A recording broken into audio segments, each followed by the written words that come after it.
Dari informasi yang telah kami konfirmasi, ada 11 orang tewas dalam. Terdengar jelas, Pak. Baik, terima kasih Pak Ibtu Jamaluddin. Dapat Anda informasikan kepada pemirsa Kompas TV sebenarnya seperti apa kronologi kejadian hingga bus yang diduga mengalami remblong ini terguling dan terjadi kecelakaan, Pak? Terima kasih. Sudah terjadi kecelakaan lalu lintas pada hari Selasa tanggal 6 Mei 2025 sekira pukul 8.15 WIB, yaitu terbaliknya mobil bus ALS di dekat Terminal Busur. Untuk penyebab utamanya kita lagi melakukan pendalaman dan lagi melakukan penyidikan. Demikian dapat kita sampaikan. Untuk lokasi, baik, Pak Jamaluddin, untuk lokasi atau titik pastinya terjadi kecelakaan di mana, Pak?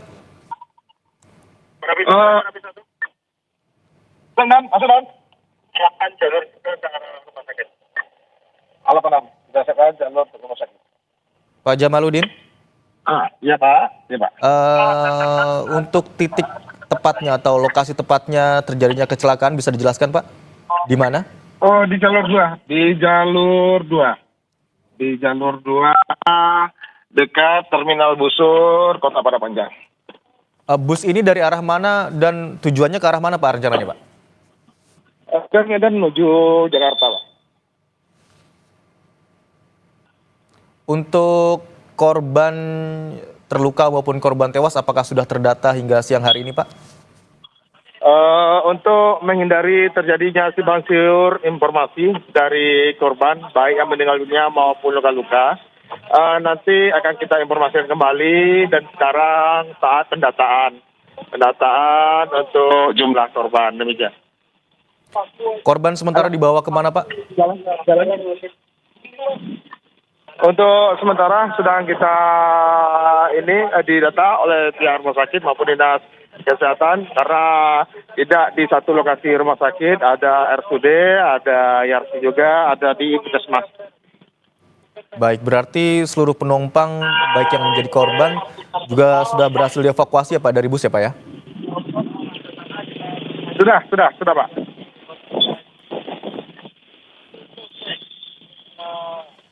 Pak Jamaluddin, bagaimana atau proses apa yang sedang dilakukan di sana? Apakah badan bus sudah berhasil dievakuasi atau dipindahkan, Pak? Oh, belum Pak. Sementara belum kita lakukan pengangkatan karena masih ada juga korban di dalamnya. Apabila didirikan nanti akan terjadi upaya untuk membantu evakuasi korban. Begitu juga dari rekan perubahan maupun TNI, BPBD, dan instansi terkait juga lainnya. Untuk lalu lintas di sana bagaimana, Pak? Apakah untuk sementara ini diberlakukan pengalihan arus atau tetap bisa melintas kendaraan di sana? Untuk sementara kita tutup dulu, kita alihkan arusnya yang dari Bukit Tinggi menuju via Padang, kita lewatkan ke dalam kota, begitu juga sebaliknya. Yang dari Padang menuju Bukit Tinggi yang biasanya melewati Simpang Padang, kita alihkan ke dalam kota. Informasi yang kami dapatkan, Pak, ada 25 orang yang berada di dalam bus, begitu ya, Pak, ya, termasuk belasan diantaranya meninggal dunia. Dapat dikonfirmasi, Pak, saat ini ada berapa jumlah korban yang meninggal dunia maupun yang terluka, Pak? Untuk sementara baru terdata 11 orang yang meninggal dunia. Berapa, Pak? Mohon maaf. 11 baru yang terdata. 11 orang. Apakah seluruhnya penumpang atau termasuk supir dan kernet bus? Kalau penumpang, ada penumpang yang sudah kita sampaikan tadi. Untuk kernet dan supir sedang dirawat juga di rumah sakit. Ini berarti kecelakaan tunggal ya, Pak? Tidak ada melibatkan kendaraan lainnya di sana? Bukan. Ya, tunggal. Dari penglihatan yang Anda lihat di sana begitu ya, Pak, ya? Apakah Pak Jamaluddin? Nampaknya terputus, saudara. Baik, dari informasi yang kami dapatkan berdasarkan keterangan dari Kasat Lantas Polres Padang Panjang Ibtu Jamaluddin, tadi diketahui bahwa hingga saat ini terdata ada sejumlah penumpang yang mengalami luka dan terkonfirmasi hingga saat ini ada 11 orang yang tewas dalam kecelakaan bus yang terjadi di Padang Panjang, Provinsi Sumatera Barat. Dan saudara, untuk mengetahui informasi lainnya terkait dengan kecelakaan bus yang terjadi hingga menewaskan 11 orang hingga saat ini yang terdata, kita akan coba terhubung dengan jurnalis Kompas TV Rio Johannes di sana. Selamat siang, Rio. Selamat siang, Imron. Baik, Rio. Dari hasil pantauan Anda di sana, sebenarnya apakah sudah diketahui bagaimana kronologinya terjadi kecelakaan? Ya, sejauh ini memang Imron dari info resmi dari pihak yang terkait itu belum ada bagaimana kronologisnya. Tapi dapat kita pelajari dari adanya beberapa rekaman CCTV yang beredar bahwasanya memang mobil ini kehilangan kendali dan diduga itu mengalami remblong. Sehingga dia terbalik di kawasan jalur penurunan setelah terminal Kota Padang Panjang. Demikian, Imron. Kondisi jalan di sana seperti apa? Apakah licin atau berkelok atau turunan seperti apa? Ya, kalau kita melihat kontur geografis di daerah itu, memang itu merupakan turunan yang cukup panjang di daerah kawasan jalan yang melintasi terminal di Kota Padang Panjang itu, Imran.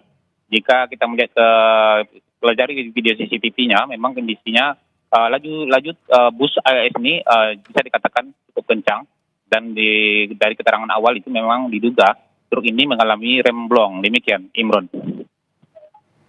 Apakah ada penumpang di sana atau korban begitu ya yang belum dievakuasi dan hingga saat ini proses evakuasinya masih terus diupayakan, Rio?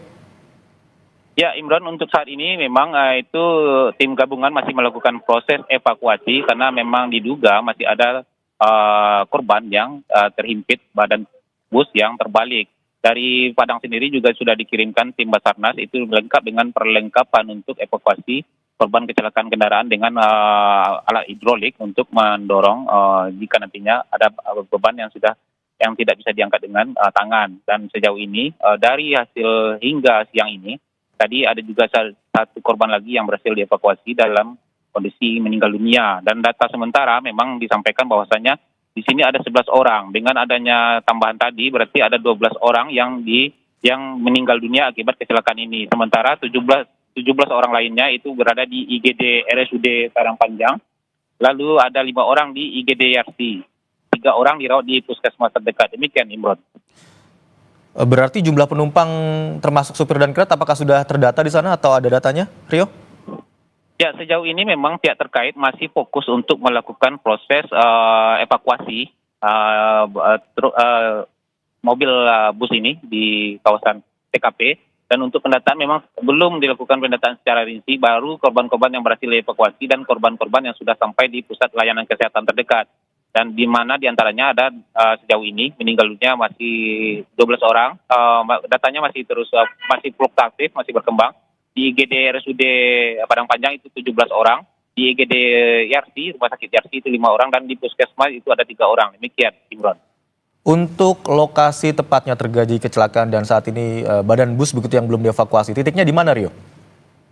Ya, ini titiknya masih di kawasan jalan yang menuju ke terminal bus, itu berada di pusat kota Padang Panjang. Ini memang kawasan yang cukup ada turunan, tidak terlalu tajam tapi panjang, turunnya panjang, sehingga ketika ada mobil yang kehilangan fungsi rem, ini bisa menyebabkan kecelakaan yang fatal. Demikian, Imran. Dari informasi juga yang kami dapatkan, mungkin agak simpang siur ya, tapi kami ingin mengonfirmasi kepada Anda. Ada yang mengatakan bahwa memang bus melaju cukup kencang kemudian tidak terkendali, tapi ada juga yang mengatakan bahwa bus sebelumnya menghindari kendaraan lain hingga akhirnya kehilangan kendali. Dari CCTV yang Anda saksikan begitu ya, seperti apa, Rio? Ya, memang dari informasi yang berkembang dari beberapa masyarakat yang menjadi saksi mata memang mengatakan bus ini cukup kencang. Apakah kencangnya ini karena memang dia sopirnya tengah menginjak gas dalam, atau memang karena dia kehilangan fungsi rem? Sejauh ini belum ada keterangan resmi dari pihak terkait hal itu. Dari beberapa orang saksi mata mengatakan bahwasannya beberapa jam sebelum itu memang terlihat ada bus ini lagi parkir dan ada perbaikan di bagian bawahnya yang dilakukan oleh sopir dan kerneknya. Apakah ini perbaikan rem atau perbaikan yang lain sejauh ini belum ada keterangan pasti dari pihak kepolisian terkait hal itu. Dan memang di TKP berdasarkan rekaman CCTV terlihat bus ini melaju cukup kencang di titik lebih kurang 500 meter dari titik awal titik dia terbalik. Demikian Imron. Berarti